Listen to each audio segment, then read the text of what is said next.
Seal for Growth presenta El viaje de Oyomoc.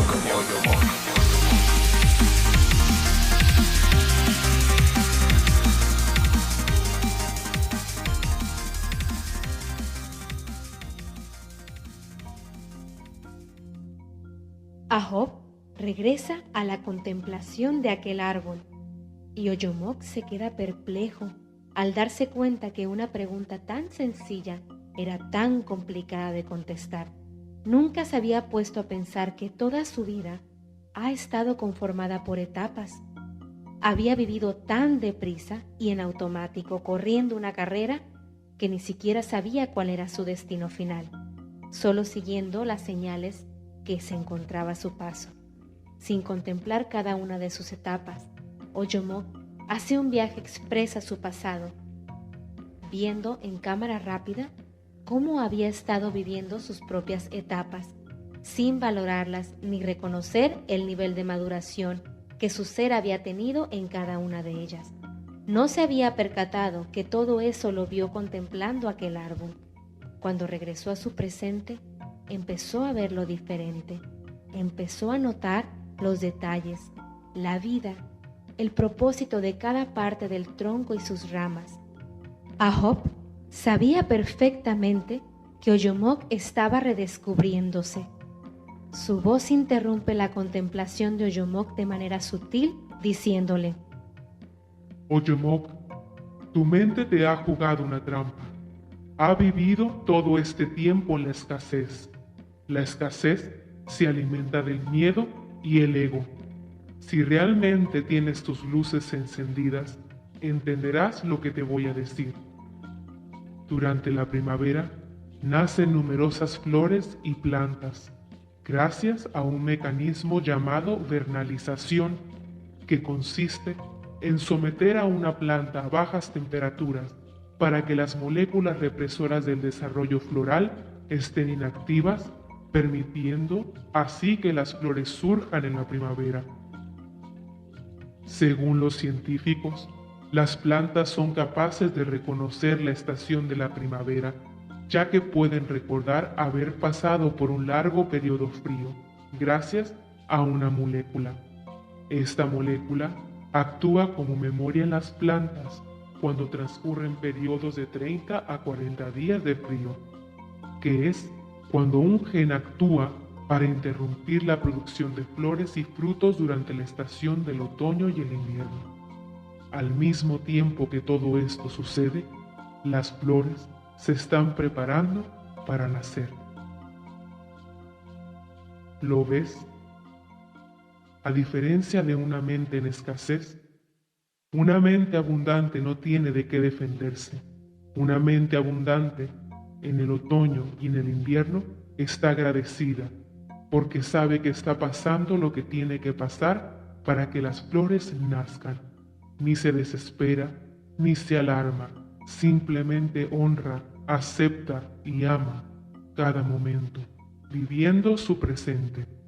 Oyomoc estaba sorprendido por todo lo que sabía Ahop. Al decir verdad, no parecía que el hombrecito supiera tanto. Eso hizo que recordara lo que Padel le había dicho de la importancia de estudiar e investigar, maravillándose de cada descubrimiento. Definitivamente, eso iluminó a Oyomoc y pudo ver el extraordinario milagro que en realidad estaba sucediendo en aquel árbol. Por último, Ahop le dice: No importa lo que esté pasando afuera, así como el árbol, necesitas centrarte en tu interior para poder distinguir si estás viviendo en escasez o abundancia. Aún más emocionado, Oyomoc por recibir tan valiosa información, siente que tiene que ir a buscar a Padel y a platicarle lo mucho que había aprendido. Oyomoc se despide inmensamente agradecido con Ahop y se dirige en urgencia con Padel. Corriendo, agitado, toca el timbre de nuevo y la voz graciosa aparece. ¿Quién es? Oyomoc dice: ¡Soy Oyomoc! De la emoción olvidó lo que venía a continuación. ¿Eres Oyomoc ¿O te llamas Oyomoc? Oh no, qué locura, lo volví a hacer. Sí, me llamo Oyomoc. Se ríe la voz detrás del interfón. ¿Qué quieres? ¿Le puedes decir al señor Paddle que ahora sí estoy listo? La voz no contestó y de pronto se abre la puerta. Era Paddle. Con una sonrisa le pregunta: ¿Cómo te fue, Oyomoc? Me fue excelente. Ahora ya estoy preparado para el turbo. ¿Por qué estás tan seguro? Porque hice todo lo que usted me dijo. ¿Y crees que con esa información tú serás capaz de vivir con el turbo, Oyomoc? ¿Sabes qué es lo que quieres? Sí, sentirme pleno. ¿Y cómo te sientes ahora? Muy feliz, exclama Oyomoc. Oyomoc, escucha esta historia. Hubo una vez un rey que deseaba fabricar un anillo especial para él. Reunió a los sabios de la corte diciéndoles: me estoy fabricando un precioso anillo. He conseguido uno de los mejores diamantes posibles. Quiero guardar oculto dentro del anillo algún mensaje que pueda ayudarme en momentos de desesperación total y que ayude a mis herederos y a los herederos de mis herederos. Para siempre. Tiene que ser un mensaje pequeño, de manera que quepa debajo del diamante del anillo y que se pueda acceder a él fácilmente. Todos los que escucharon eran sabios, grandes eruditos. Podrían haber escrito grandes tratados, pero ellos consideraban que darle un mensaje de no más de 2 o 3 palabras que le pudiera ayudar en un momento de desesperación total era una tarea muy difícil. Pensaron, buscaron en sus libros, pero no podían encontrar nada. El rey tenía un anciano sirviente que también había sido sirviente de su padre. La madre del rey murió pronto y este sirviente cuidó de él. Por tanto, lo trataba como si fuera de la familia. El rey sentía un inmenso respeto por el anciano, de modo que también lo consultó y éste le dijo: no soy un sabio, ni un erudito, ni un académico, pero conozco el mensaje. Durante mi larga vida en palacio me he encontrado con todo tipo de gente y en una ocasión me encontré con un místico. Era invitado de tu padre y estuve a su servicio. Cuando se iba, como gesto de agradecimiento me dio este mensaje. El anciano lo escribió en un diminuto papel, lo dobló y se lo dio al rey. Pero no lo leas, le dijo. Manténlo escondido en el anillo. Ábrelo solo cuando todo lo demás haya fracasado, cuando no encuentres salida a la situación. Ese momento no tardó en llegar. El país fue invadido y el rey perdió el reino. Estaba huyendo en su caballo para salvar su vida y sus enemigos lo perseguían. Estaba solo y los perseguidores eran numerosos. Llegó a un lugar donde el camino se acababa. No había salida. Enfrente había un precipicio y un profundo valle. Caer por él sería el fin.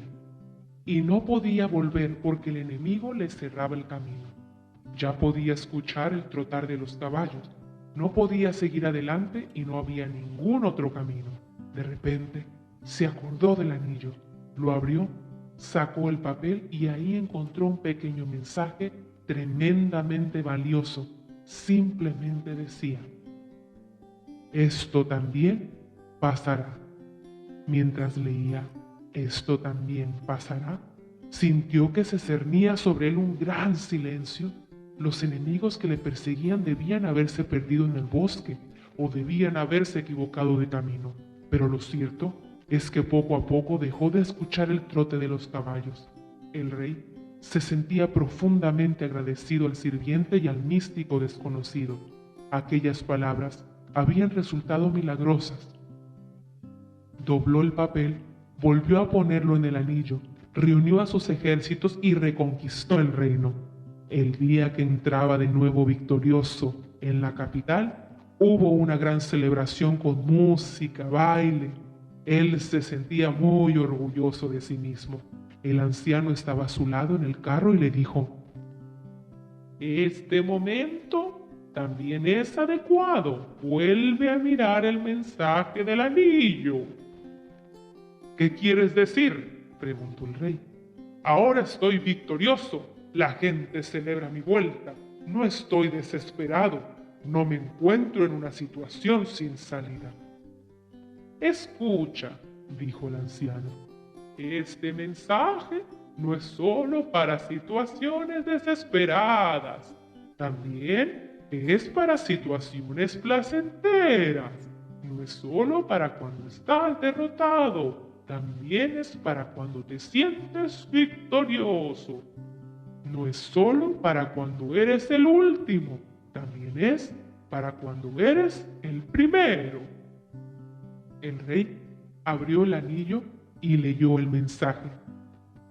Esto también pasará. Y nuevamente sintió la paz, el mismo silencio en medio de la muchedumbre que celebraba y bailaba, pero el orgullo y el ego había desaparecido. El rey pudo terminar de comprender el mensaje, se había iluminado. Entonces el anciano le dijo: "Recuerda que todo pasa, ninguna cosa, ninguna emoción son permanentes. Como el día y la noche, hay momentos de alegría y momentos de tristeza. Acéptalos como parte de la dualidad de la naturaleza, porque son la naturaleza misma de las cosas".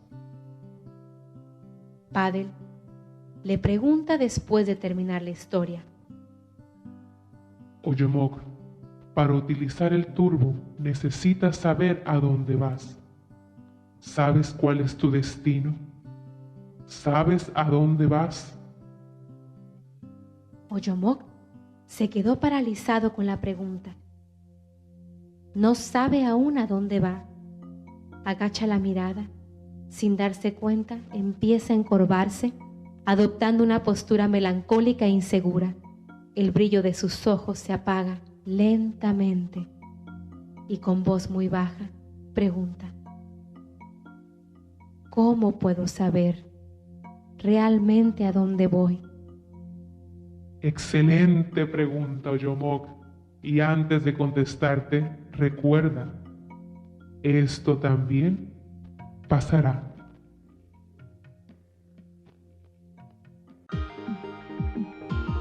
Continúa en tu viaje personal e inspírate en los próximos capítulos de El viaje de Oyomoc.